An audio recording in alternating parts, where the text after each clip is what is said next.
నంద్యాల జిల్లా ఆలగడ్డ మండలంలోని రామతీర్థ క్షేత్రం హరిహర క్షేత్రంగా ప్రసిద్ధికెక్కిందని ప్రముఖ వేద పండితులు వెల్లాల పుల్లయ్య శర్మ తెలిపారు.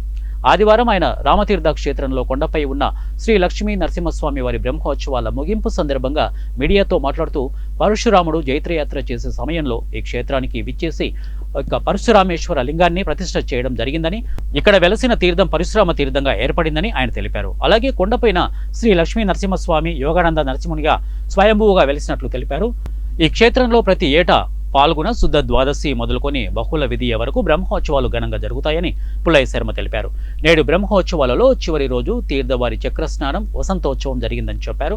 ఇక బ్రహ్మోత్సవాలపై ఆరోహణ చేసిన గరుత్మంతుని ధ్వజాన్ని తిరిగి బ్రహ్మోత్సవాలు ముగిసిన అనంతరం అవరోహణ చేయడం జరిగిందని ఆయన తెలిపారు. రాత్రి శ్రీ స్వామివారి శయన ఉత్సవం, ఏకాంత సేవ కార్యక్రమాలు నిర్వహించడం జరుగుతుందని ఆయన తెలిపారు. ఇది పరశురామ రామతీర్థ క్షేత్రం. ఈ క్షేత్రం పరశురాముల వారు జైత్రయాత్ర చేసే సమయంలో ఇక్కడ కింద అక్కడ తీర్థాన్ని ఏర్పాటు చేసి పరశురాముల ఈశ్వరుణ్ణి ప్రతిష్టాపన చేశాడు. పరశురామేశ్వరుణ్ణి ఇక్కడ కొండ మీద నరసింహస్వామి యోగానంద లక్ష్మీ నరసింహస్వామిగా ఇక్కడ వెలిశాడు.